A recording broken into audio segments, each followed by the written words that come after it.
Welcome to KRR kitchen. இன்றைக்கி நம்ம கிச்சனில் பார்க்க போகிற ரெசிபி இளநீர் பாயாசம் எப்படி செய்கிறதுன்னு தான் பார்க்க போகிறோம். இந்த ரெசிபி செய்கிறதுக்கு நமக்கு அடுப்பு தேவையில்லைங்க. எல்லாத்தையும் ரெடி பண்ணி ஒன்று சேர்த்தோம் அப்படின்னாக்கா இந்த பாயாசம் டக்குன்னு ரெடி ஆகிடும்.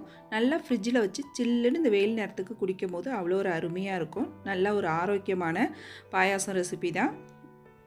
இந்த இளநீர் பாயாசம் எப்படி செய்கிறதுன்னு நம்ம வீடியோக்குள்ளே போய் பார்ப்போம். அதுக்கு முன்னாடி நம்ம சேனலை இப்போ தான் ஃபஸ்ட் டைம் பார்க்குறீங்கன்னா சப்ஸ்கிரைப் பண்ணி வச்சுக்கோங்க. கூடவே பெல் சிம்பிள் ப்ரெஸ் பண்ணி ஆளுங்கிற ஆப்ஷனையும் ப்ரெஸ் பண்ணி வச்சுக்கோங்க. அப்போ தான் நான் போடுற வீடியோஸ் எல்லாம் உங்களுக்கு தொடர்ந்து நோட்டிஃபிகேஷனில் உடனுக்குடனே கிடச்சிட்டு இருக்கோம். இப்போ வாங்க இந்த இளநீர் பாயாசம் எப்படி செய்கிறதுன்னு பார்த்துடலாம்.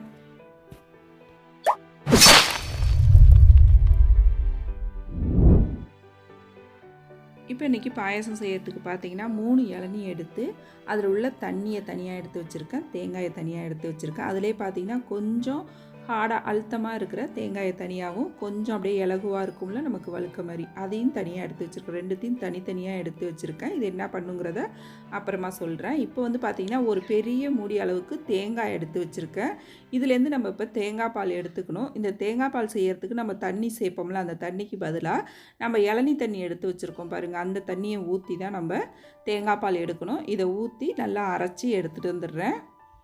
நம்ம தண்ணி சேர்க்கக்கூடாது, எல்லாத்துக்குமே வந்து இந்த இளநீரை தான் நம்ம யூஸ் பண்ணிக்கணும். இப்போ இதை நல்லா நைஸாக அரைச்சி எடுத்துகிட்டு வந்துடுறேன். அதுக்கப்புறம் பார்த்திங்கன்னா இதை நல்லா வடிகட்டி எடுத்துக்குவோம். இப்போ மிக்ஸி ஜார் கழுவுறதுக்கும் பார்த்திங்கன்னா அந்த இளநீ தண்ணியை தான் நான் சேர்த்துருக்கேன். இதையும் கழுவிட்டு நம்ம இந்த தேங்காய் கூட சேர்த்து நல்லா பால் புழிஞ்சு எடுத்துக்குவோம். நல்லா திக்கான பாலாக எடுத்துக்குங்க. நல்லா திக்காக இருந்துச்சுன்னா தான் டேஸ்ட்டு ரொம்ப நல்லாயிருக்கும். அதனால் அதிகமான அளவு தண்ணி சேர்த்துட வேண்டாம். நம்ம அந்த இருக்கிற இளநீ தண்ணியிலே நம்ம எல்லாத்தையும் ரெடி பண்ணிக்கலாம். இப்போ பாருங்கள், பால் நல்லா திக்காக ரெடி ஆகிடுச்சு. இப்போ மற்ற பொருள்லாம் நம்ம ஒன்று ஒன்றா சேர்த்துடலாம். இப்போ பார்த்திங்கன்னா இந்த அழுத்தமாக உள்ள தேங்காய் எடுத்து வச்சுருக்கேன்னா அதை வந்து மிக்ஸி ஜாரில் போட்டு நல்லா நைஸாக அரைச்சி எடுத்துக்குவோம். இதுலேயும் பார்த்திங்கன்னா அந்த இளநீ தண்ணியை கொஞ்சமாக ஊற்றி நல்லா நைஸாக அரைச்சி எடுத்துகிட்டு வந்துக்குங்க. இந்த அளவுக்கு நல்லா நைஸாக அரைச்சிருக்கேன். இதை வந்து இதில் சேர்த்துக்குவோம். கொஞ்சமாக மிக்ஸி ஜாரும் கழுவி தண்ணி சேர்த்துக்கிறேன். எல்லாத்துக்குமே பார்த்திங்கன்னா இளநீ தான் சேர்த்துனா அந்த தண்ணியை வச்சு தான் செஞ்சுருக்கேன். மீதம் இருக்கிற அந்த தண்ணி இது கூடவே சேர்த்துட்டேன்.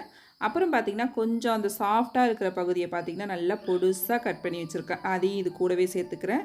இதில் ஒரு 1/2 டீஸ்பூன் அளவுக்கு ஏலக்காய் தூள் சேர்த்துக்கிறேன். இப்போ இதில் இனிப்புக்கு பார்த்திங்கன்னா நான் இன்றைக்கி மில்க் மெய்டு சேர்த்துக்கிறேன் 1 கப் அளவுக்கு.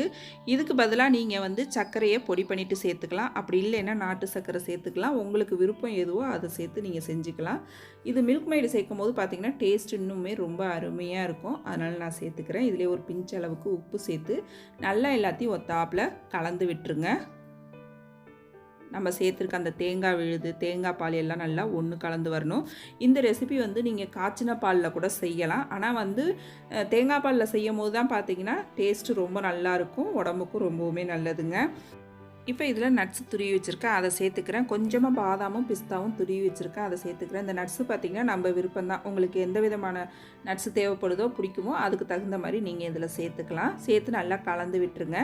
இப்போ இந்த கலவையை பார்த்திங்கன்னா நல்லா ஃப்ரிட்ஜில் வச்சு சில்லுன்னு ஆனதுக்கப்புறம் நல்லா வெயில் நேரத்துக்கு குடிக்கும் போது பார்த்திங்கன்னா அவ்வளோ ஒரு அருமையாக இருக்கும் இந்த இளநீர் பாயாசம். ரொம்பவுமே ஆரோக்கியமான ஒரு ரெசிபிங்க இது.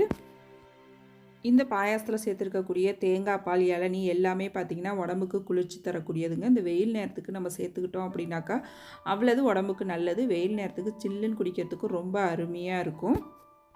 நீங்களும் இந்த இளநீர் பாயாசத்தை நான் இன்றைக்கி சொன்னது போல் செஞ்சு பாருங்கள். செஞ்சு பார்த்துட்டு எப்படி இருக்குன்னு எனக்கு கமெண்ட் பண்ணுங்கள். என்னோட இந்த ரெசிபி பிடிச்சிருந்ததுன்னா லைக் பண்ணுங்கள், ஷேர் பண்ணுங்கள். மறக்காமல் நம்ம கேஆர்ஆர் கிச்சனை சப்ஸ்கிரைப் பண்ணி வச்சுக்கோங்க. நாளைக்கு வேறொரு ரெசிபியோடு சந்திப்போம். தேங்க்ஸ் ஃபார் வாட்சிங்.